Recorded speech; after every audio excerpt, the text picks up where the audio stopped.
Otra aplicación bien interesante de las integrales definidas dentro de la vida cotidiana es lo que tiene que ver con la presión de los fluidos. Cuando ustedes, por ejemplo, miran el diseño de una presa, las presas las tienen que hacer, a medida que aumenta la profundidad, las tienen que hacer más anchas porque la presión va aumentando con la profundidad. La presión del líquido aumenta con la profundidad. Vamos a hacer una especificación de esta situación en forma sencilla.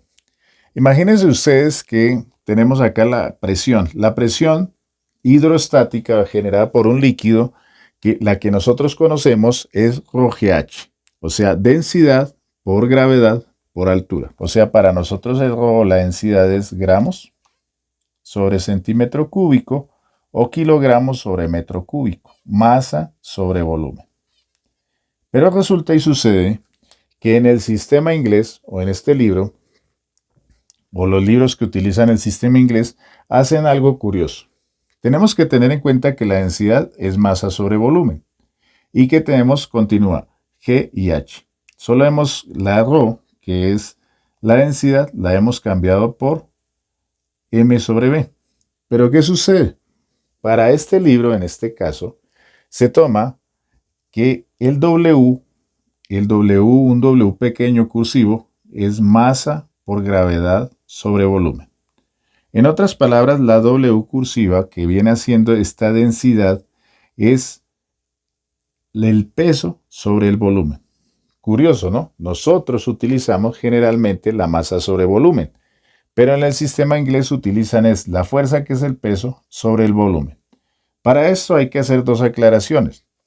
La libra fuerza existe en el sistema inglés y la libra masa. La libra masa es la que mide la masa como tal. Y la libra fuerza es multiplicar una libra masa por la fuerza de gravedad, que es este número en el sistema inglés. En pocas palabras, una libra fuerza, una como tal, equivale a 32,17405 libra masa por pie sobre segundo al cuadrado. Cuando ustedes ven en estos ejercicios la palabra libra, se está refiriendo a esa libra fuerza. Hay que tener mucho cuidado con eso. Acá la libra masa, para este caso, no se utiliza. Se usa indiscriminadamente, solo colocan libras y ahí es donde se crea una confusión tenaz a los estudiantes. Otra situación es, si ustedes ven esta tabla, dice densidades específicas, que en este caso la densidad específica para el agua es 62,4 libras sobre pie cúbico, y de una vez saben que esas libras, estoy hablando de libras fuerza. Entonces, cuando se habla de densidad específica en lo que nosotros conocemos nuestro contexto, es algo que no tiene unidades porque es tomar la densidad de un fluido y dividirla en la densidad del agua, es adimensional.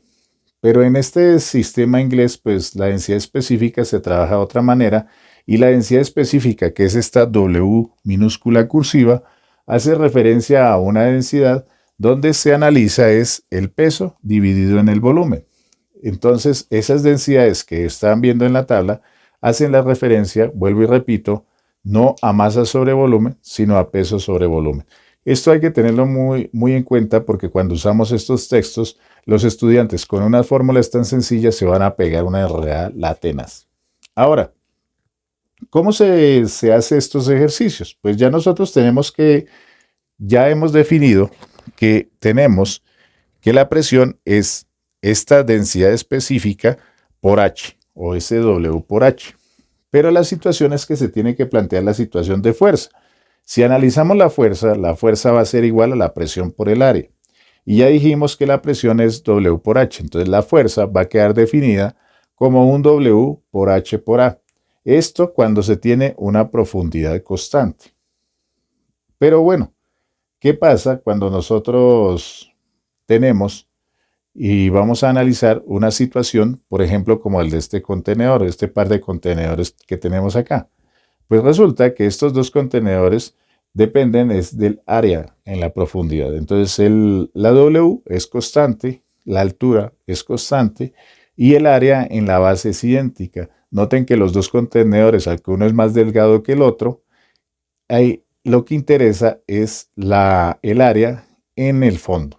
Esa área, como es igual, los dos objetos van a generar la misma fuerza sobre ese punto.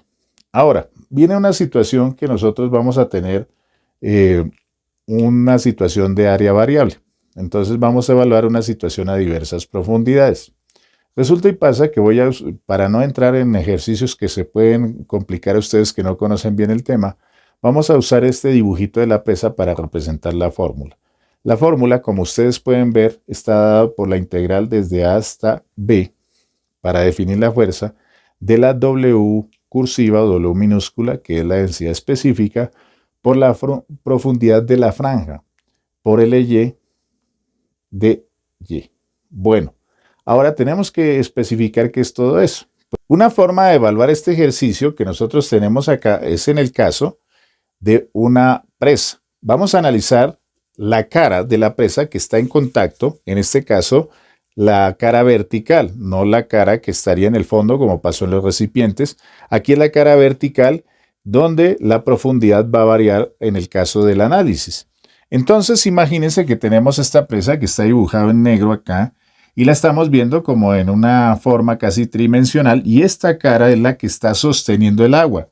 Vamos a suponer que esto se hace el análisis hasta el rebose. Entonces la integral que ustedes ven ahí dice que la fuerza es la integral desde A hasta B, donde A sería pues el punto más profundo que se quiere analizar de esa fuerza. Para este caso se supondría que sería hasta el fondo. Y el B sería el punto más alto que se quiere analizar, que para este caso lo puse al nivel de la presa y vamos a suponer que el agua rebosa hasta ese nivel. Pero este A puede ser a una profundidad por acá y el B por acá a otra profundidad. Donde vamos a tener también que dice que tiene el W, que el W ya dijimos que es la densidad específica de 62,4 libras sobre pie cúbico, que es un número, una constante. Ahora nos dice que la profundidad a donde se encuentra la franja.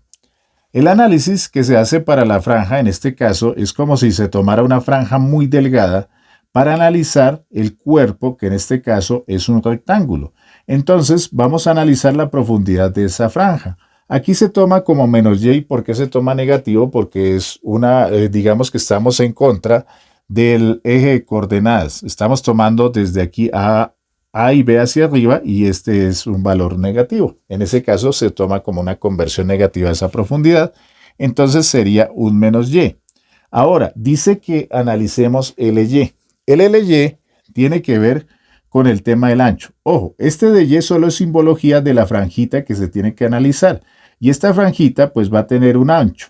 Si notan, en este caso, si yo voy bajando, esta franja siempre va a tener un mismo valor. O sea, es constante, por eso lo llamé C. El LY es la función que define el ancho de esa franja. Pero resulta que para este caso, al ser rectangular, siempre va a ser un número constante. Lo voy a llamar C y ese C pues va a ser el ancho que tenga la presa en este punto. ¿Por qué se dice que LY? Porque LY puede variar. Ahorita les pongo una imagen de un ejemplo.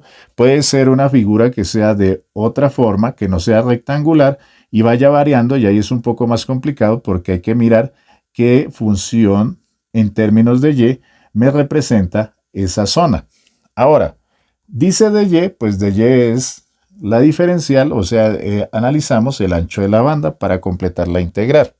Para esta integral, pues se saca el signo negativo, se saca el W y se saca la C, que sería una longitud, un valor en este caso sería en pies. Y queda la integral desde A hasta B de Y por dy, que es una integral fácil de evaluar. Recordando que el A va a ser la profundidad total y el B sería un 0 para este caso. Esos serían los valores a sustituir de A y B. Y recuerden que ese A y B puede variar dependiendo de lo que se necesite. Esta es la integral planteada para esa situación. Hay situaciones más complejas donde no se analiza, como les digo, que este objeto o esta placa esté, digamos, abarcando hasta el nivel del agua. Puede que esté sumergida y haya más nivel de agua encima. Y puede, como les dije, que esta figura no sea constante, sino sea variable. Todos estos análisis se utilizan en la vida cotidiana para el cálculo de las fuerzas que reciben una presa, y por eso es que las presas tienen estas formas, porque las fuerzas, a medida que hay mayor profundidad, pues reciben mayor presiones. Y aparte de eso, pues hay contenedores que tienen algunas caras de forma triangular, Tienen caras que también puede ser de una forma parabólica que va variando a medida que nos vamos profundizando. Entonces, todos estos análisis de presiones sirven o se aplican en muchos temas que tienen que ver con el análisis de fluidos y de hidrostática. Entonces espero que les guste. Nos vemos en un próximo video. Cuídense mucho.